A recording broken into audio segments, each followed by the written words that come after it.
Hey, who's ready to unbox some things?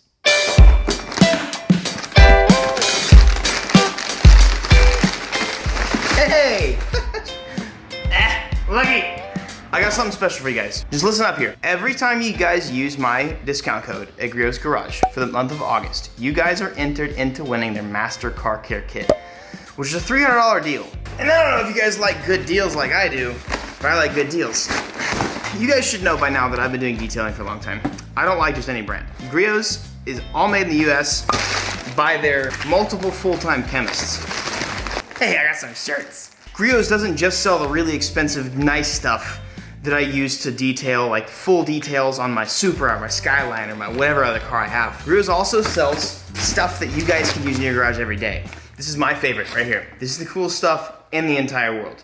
Ceramic 3-in-1 wax. It's something you guys don't have to spend a lot of money on to keep your cars really shiny. Speed Shine. This is a quick detailer that is arguably the best quick detailer I've ever used. Interior detailer. Interior needs to be at least not dusty. Gross. Whatever type of microfiber you guys need, I guarantee you they have it too. My fat butt is sitting on a Griot's chair right now, which is the best. I know this is y'all's favorite. You guys like when my cars get all foamy? This is it right here. Also, all their products smell good. This is coconut. If you use my code this month, you get entered into winning that car care kit. So last video, we learned a lot. Obviously, I'm still doing as much budget-conscious build as I can, but with the IS300s specifically, maybe the new GSs or something, from factory, the ECU is right here, which is super dumb. Which means that if you want to do a cool forward-facing intake manifold like this, you can't do it unless you completely relocate the ECU and do a standalone in the car. So right now, I am actually getting a wiring harness rebuilt. We're gonna relocate the ECU and go full standalone on this puppy. In the meantime, we still have lots to do while all that's being made. I did test fit everything, but all this is gonna come back off because we're gonna make everything clean. Even though you don't see much of it, I'd like to get some of the head cleaned up like that. Just get a little bit of the aluminum cleaned up. And one of the best things you can do, I think, to just freshen up an engine bay is just paint the valve covers. So these are obviously nasty, like they have not been touched in their whole life, so I mean, you can't really expect too much. But they're oily, they're greasy. We're gonna sand them down and I'm gonna repaint those. Also, I really hate that you can't do polls anymore on YouTube videos. It's so silly. But I want you guys' opinions. Should we paint this wrinkle black or leave it billet? We could leave it polished billet, or we could do wrinkle black, which obviously I think both are gonna look good. Hard to tell right now because nothing's like really set in stone and you can't really, you know, I don't have the valve covers on or anything. But anyways, especially while the harness is out, we can get everything cleaned up. Like we're gonna get this cleaned up. We're gonna get the engine bay, like we're gonna get all these nasties cleaned out. So let's go ahead and get to it.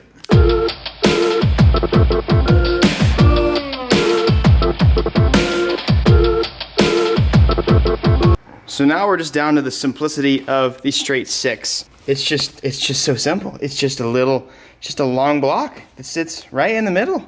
I don't really need to clean the bottom of the block. It's not that big of a deal, but I really would like to at least clean, like you have like the dirty parts of the back of the engine bay. You got these parts right here. All the visible stuff I'm really concerned with and I really want to make nice. Who needs O2 sensors?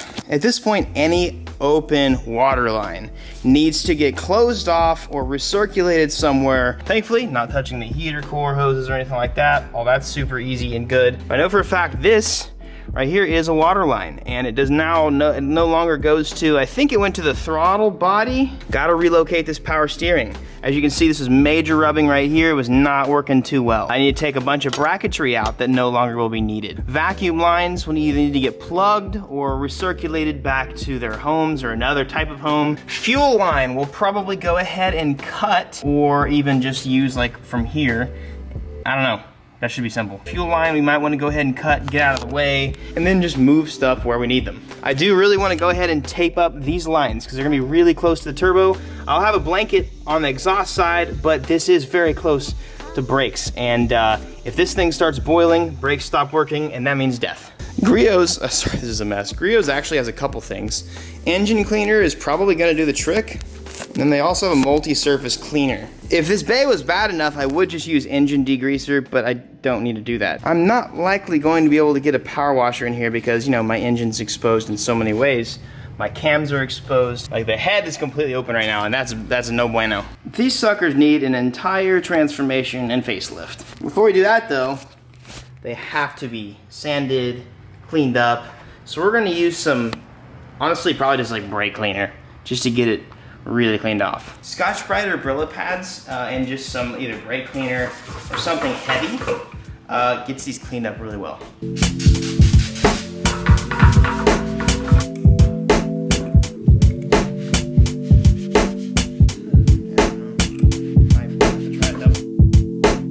What I'm doing is I'm just going through and cleaning it. As you can see, I mean, I got a lot of little nooks and crannies to get.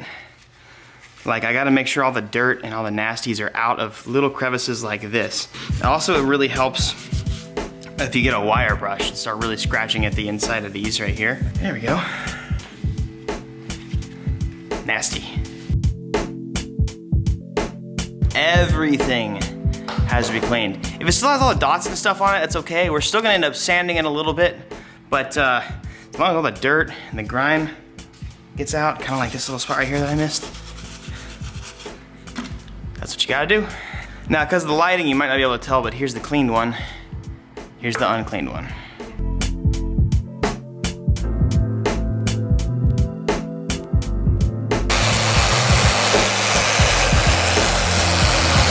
Kind of psyched right now. I just used about 10 seconds worth of Griot's metal polish. You can't deny that that's at least pretty damn cool. To get an actual polished look, you actually have to do a lot more sanding than just polishing. It definitely cleaned it up a lot. It's kind of crazy, like, as compared to that. Kind of wild. However, I think the best bet is just to clean it up, get her painted.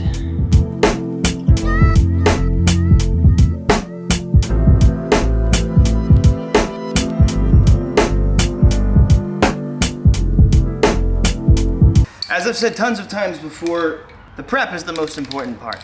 So I've got a couple things taped off, and it's got a nice scratched surface to it. All the oils and dirt is off, as far as I can tell, hopefully. This is a unique paint in which it needs a heat gun to dry correctly. If you don't use a heat gun, it will not dry correctly.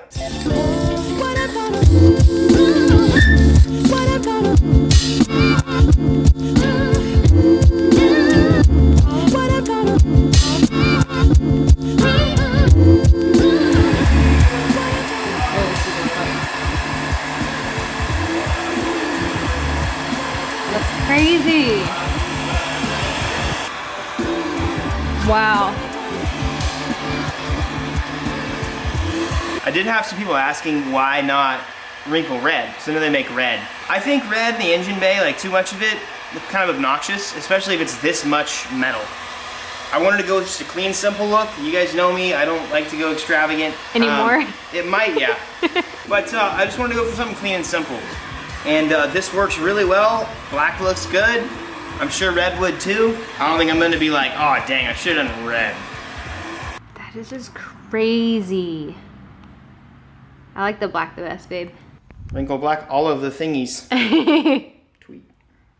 At this point, it's like, it's hot. It's dry-ish to like the micro touch you can do, but it's still a little wet. And we're good. This is probably one of the best I've done yet. And man, this lighting's really cool. I'm sliding on this Griot chair. It's so smooth. I can just like, it's like a cinematic. Pretty much no imperfections. There's a little dot right there. You always usually get something like that, but when it dries, you're not gonna be able to tell, plus that's in the very back. I always like to go from the front, which you see, like you visually see all the time, then go back. If you focus on heating and taking care of this part, that's the part you're gonna see. Towards the back, you see a little bit less of that. All right, boys, check that out. Look how clean she looks. It's next day, and I'm gonna go ahead and start cleaning. I'm gonna take this back out, and then what I decided I was gonna do, it's actually cleaned up a decent bit right now. You can kind of see there's some spots that that Griot's engine cleaner has actually kind of started eating away a lot of this like grime and stuff in the engine. Yeah, actually, this is cleaned up a little bit too, and I haven't even. So what I'm gonna do is I'm gonna go ahead and soak this again with some of this stuff. And then I'm gonna use some of the multi-surface cleaner. It's a citrus thing. Citrus is kind of acidic. And then after that, I'm gonna use this. This is a very like strong rubbing alcohol, water, and soap mix. And so that's gonna hopefully at least like get the stuff that I can't really scrub cleaned up. What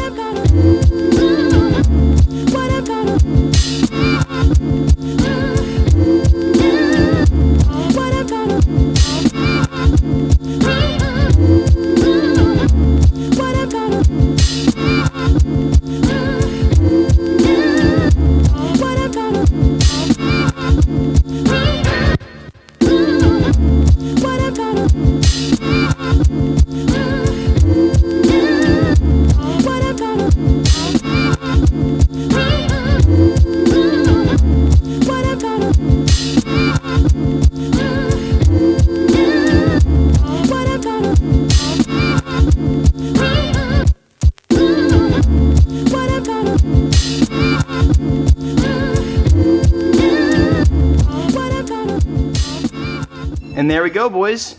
Super minimal effort. Look how much cleaner the engine bay is. It even like knocked off, look at all the dirt and stuff right there. I had to do barely anything. But look at this, dude. It's so vibrant, and even this was so messy and nasty, but now it's vibrant. Dude, it's crazy how easy that works. And so they've got the engine bay cleaner. They also have a dressing as well, which we'll use later once everything is done, but it makes everything shine. So this is without any sort of like synthetic shine. It really just looks good at this point. Well, I try to do that as least messy as possible, getting that out, but it turned out looking like if BP worked on cars. So there's a little oil spillage everywhere, all over the place. But boy, where's all these bees coming from? Bees, get out of here. Okay, so, bruh. Okay, dog, there's a freaking bee. I'm not sweet. I swear to. Now it's pretty simple. I've just got to get something that has an NPT or whatever thread that is to a push lock, and then use this style of hose and relocate the power steering. Honestly, this is really convenient. I can actually just like relocate it to like here and use this factory hose and not even have to touch anything with the factory bends, and that's really nice. But that's exactly what I needed to do so that I could actually get my intake manifold on. So a few things. What's really weird about the CX Racing kit is it didn't come with studs for the turbo, which is really dumb. But you know, I've done lots of builds over the years, like 15, 20, a billion, I don't know how much, so I have a bunch of nuts and bolts left over, right? For some reason the exhaust manifold is tapped for 10 by 1.5, which is something like nobody uses. Not even Nissan uses them, and Nissan's weird. So I've got to get specialized bolts for that. I'm not going to do studs, I'm literally just going to do bolts. So turbo's still going to be free floating for a little bit. Also, if you guys look over here, pay attention over here, the intake manifold fits just fine with no issues. It's not rubbing anything, it's not touching anything bad. I did just have to remove that reservoir and everything is now fine, which is super cool. That's always a great thing. Now, I'd like to get a couple more things touched up. I'd like to get the fuel rail on just to make it, I don't know, it would just look pretty cool. And then I'd like to get the turbo mounted, maybe clocked a little bit, and then shine the rest of everything up, and then at least have a good looking engine bay until we can get the correct wiring harness. One thing I haven't told you guys yet is I'm gonna get this guy repainted by my boy Jose, along with my GTE coil cover, or I guess this is just honestly this is a cam cover, but I'm gonna get both of these painted by Jose this weekend, and it's gonna look really cool. It's gonna look sick. Look at that. Hee-hee! Boy! I said boy!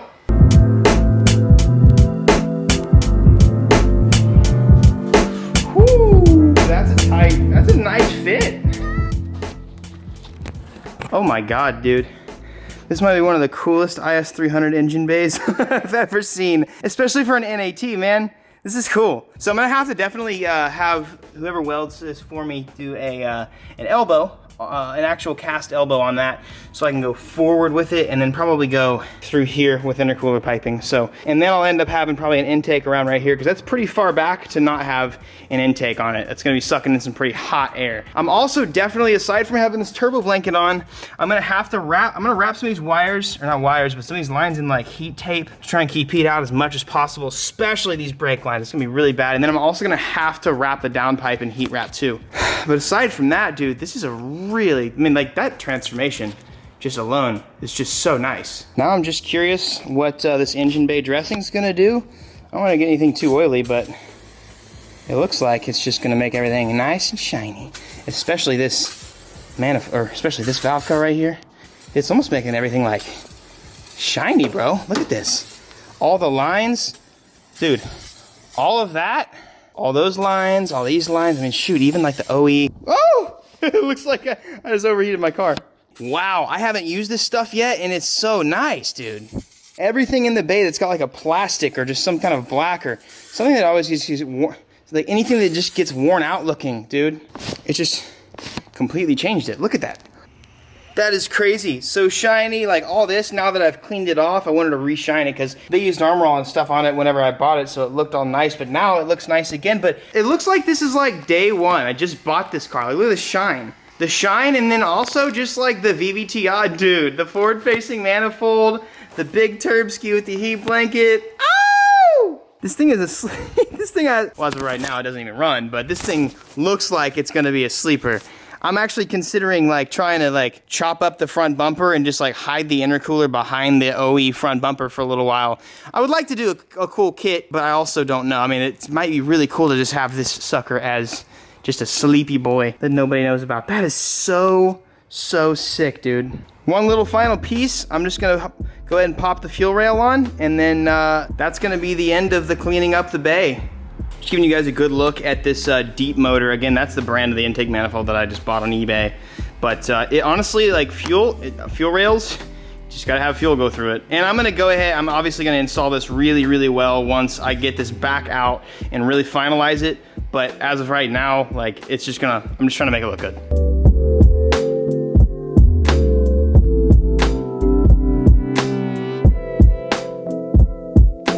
So, this is why you test stuff like this. For some reason, these holes don't want to line up. So maybe I can flip this little guy around and still make it work, but this is definitely going to be intriguing, and I've got to work on this while it's off. But either way, looks kind of cool with that fuel rail on there now. This sort of stuff, whenever you're changing so much, is kind of tedious because you just have to make sure everything you get fits, especially because of how things have worked in the past. Like, I don't want to just assume everything fits, and so getting everything like loaded up in the engine bay, making it look nice, making it look clean, for one, gives you motivation to get finished. And for two, it just shows you what does and doesn't fit. Lets you know what kind of hardware you need to get. Lets you know if you're missing any nuts or bolts. It lets you know if you need to relocate your power steering reservoir. It's always important to do stuff like this, but it's also awesome. Now that I'm at least seeing it, it's like, this is cool. I obviously have to I gotta heat wrap stuff. You gotta do vacuum lines. There's a lot of little tedious stuff that goes with turboing. We need to go ahead and get oiling and plumbing done soon on it. Turboing cars sure is fun, brother. My daily advice for you guys is something that I saw that was just so good the other day. This is a little bit of an analogy to your life. People pray for cake, edible cake. God will give you icing, wheat, flour, oil, eggs, all the ingredients to make the cake. You'll pray for cake. God will give you oil, flour, icing, sugar, eggs, all the stuff that you need, yet you'll still get frustrated. Yet we still get frustrated and leave the kitchen. Why is that? Sometimes praying for the work ethic to get to the level of success that you want is more important than just begging for something to just be handed to you. Don't quit just because you have all the ingredients and you still have to do a little bit of work or a lot of work. Take that quote and lock it in your brain because it's seriously amazing. Love you guys, and guess what? They're coming tomorrow to get this baby started. For anyone who uses my code this month in Griot's Garage, gets entered into winning a Master Car Care Kit. So check that out. Also our new merch, we still have some in stock. Some of it's sold out, but try and keep everything rolling, and so you guys that miss videos or don't follow us on socials have a chance to grab some stuff. So I love you guys. Y'all have an amazing day. Peace. Hey, I got 2 videos, boy. Oh man, I'm the king of 2JC. Look at that! Boy! Oh, it's so nice. Hey, you know what? All I'm telling you right now is I hope you have a good day. Subscribe. Hey, who's ready to unbox some things?